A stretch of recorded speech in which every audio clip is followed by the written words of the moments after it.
ರಾಯಚೂರು ಮಹಾನಗರ ಪಾಲಿಕೆಯು ಬುಧವಾರ ನಗರದ ವಿವಿಧ ಪ್ರದೇಶಗಳಲ್ಲಿ ವಿಶೇಷ ಪ್ಲಾಸ್ಟಿಕ್ ಮುಕ್ತಿ ಅಭಿಯಾನ ಕಾರ್ಯಾಚರಣೆ ನಡೆಸಿತು.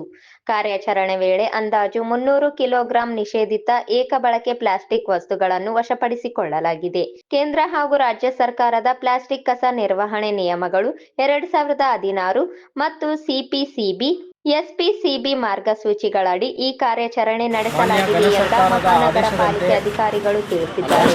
ನಿಷೇಧ ಆಜ್ಞೆ 2018ರಿಂದ ಜಾರಿಯಲ್ಲಿದ್ದು, ಯಾವುದೇ ಪ್ಲಾಸ್ಟಿಕ್ ಕ್ಯಾರಿ ಬ್ಯಾಗ್ಗಳು ಯಾವುದೇ ಕಾರಣದ್ದಾಗಲಿ ಇದು ನಿಷೇಧಿಸಲಾಗಿರುತ್ತದೆ. ಹಾಗೂ ರಾಯಚೂರು ಮಹಾನಗರ ಪಾಲಿಕೆಯಿಂದ ಪ್ಲಾಸ್ಟಿಕ್ ನಿಷೇಧಿಸುವ ಸಂಬಂಧ ಮೊದಲನೇ ಬಾರಿಗೆ 5,000 ದಂಡ ವಿಧಿಸಲು ಮತ್ತು ಎರಡನೇ ಬಾರಿಗೆ 50,000ವರೆಗೂ ದಂಡ ವಿಧಿಸಲು ಕ್ರಮ ವಹಿಸಲು ಈಗಾಗಲೇ ನಮ್ಮ ಲೋಕಲ್ ಬಾಡಿಯಲ್ಲಿ ಬೈಲಾಸ್ ಆಗಿರುತ್ತದೆ. ಈ ನಿಟ್ಟಿನಲ್ಲಿ ಮಾನ್ಯ ಆಯುಕ್ತರು ಒಂದು ತಂಡವನ್ನು ರಚಿಸಿದ್ದು, ಪ್ಲಾಸ್ಟಿಕ್ ನಿಷೇಧ ರಾಯಚೂರಲ್ಲಿ ನಾವು ನಿಷೇಧ ಮಾಡುವುದು ಕಡ್ಡಾಯವಾಗಿರೋದ್ರಿಂದ ತಂಡವು ನಾವು ರಿಲಯನ್ಸ್ ಸ್ಮಾರ್ಟ್ ವಾಸವಿ ನಗರ ಹತ್ರ ಇರುವ ಒಂದು ಜಾಗದಲ್ಲಿ ಪತ್ತೆ ಹಚ್ಚಿದಾಗ ಇಲ್ಲಿ ಸುಮಾರು 3ರಿಂದ 4 ಟನ್ವರೆಗೂ ಪ್ಲಾಸ್ಟಿಕ್ ಮೆಟೀರಿಯಲನ್ನು ವಶಪಡಿಸಿಕೊಂಡಿರ್ತೇವೆ. ಹಾಗೆ ಇಲ್ಲಿ ಮೊದಲನೇ ಬಾರಿಗೆ ಆಗಿರೋದ್ರಿಂದ ಇವರಿಗೆ 5,000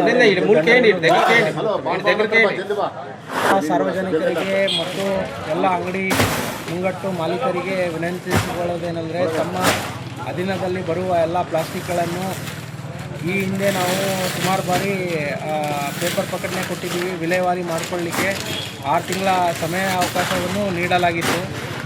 ಆದರೆ ಇಲ್ಲಿವರೆಗೂ ಯಾವುದೇ ಕ್ರಮ ಆಗಿರೋದ ಕಾರಣ ನಾವು ಎಲ್ಲ ಕಡೆ ಪ್ಲಾಸ್ಟಿಕ್ ಜಪ್ತಿ ಮಾಡುವ ಅನಿವಾರ್ಯ ಬಂದಿದೆ.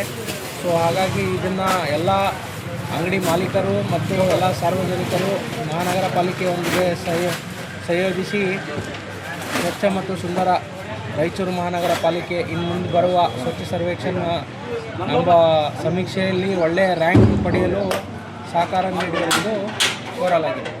ಧನ್ಯವಾದ. ಸಹಾಯಕ ಕಾರ್ಯಪಾಲಕ ಅಭಿಯಂತರರು ಜೈಪಾಲ್ ರೆಡ್ಡಿ ಮತ್ತು ನಿಷೇಧಿತ ಏಕ ಬಳಕೆಯ ಪ್ಲಾಸ್ಟಿಕ್ ತಂಡದ ರಾಯಚೂರು ಮಹಾನಗರ ಪಾಲಿಕೆ ಅಧಿಕಾರಿ ಹಾಗೂ ಸಿಬ್ಬಂದಿಗಳು ಭಾಗಿಯಾಗಿದ್ದರು. ಪ್ಲಾಸ್ಟಿಕ್ ಮುಕ್ತ ರಾಯಚೂರು ನಮ್ಮ ಧ್ಯೇಯ. ಪ್ಲಾಸ್ಟಿಕ್ ಮುಕ್ತ ರಾಯಚೂರು ನಮ್ಮ ಧ್ಯೇಯ. ನಗರದ ಪ್ರತಿ ನಾಗರಿಕರು, ವ್ಯಾಪಾರಿಗಳು ಈ ಅಭಿಯಾನದಲ್ಲಿ ಸಕ್ರಿಯರಾಗಬೇಕು. ಪ್ಲಾಸ್ಟಿಕ್ಗೆ ಪರ್ಯಾಯ ಬಟ್ಟೆ ಚೀಲೆ, ಬೀಸುತ್ತಲಿ ಪಾತ್ರೆಗಳ ಬಳಕೆ ಮಾಡುವಂತೆ ಕೋರಿಕೆ. ಭವಿಷ್ಯದಲ್ಲಿ ಕಟ್ಟುನಿಟ್ಟಾದ ಕಾನೂನು ಕ್ರಮ ಜರುಗಿಸಲಾಗುವುದು ಎಂದು ಮಹಾನಗರ ಪಾಲಿಕೆ ಆಯುಕ್ತ ಜುಬೇನ್ ಮಹಾಪಾತ್ರ ಅವರು ತಿಳಿಸಿದರು.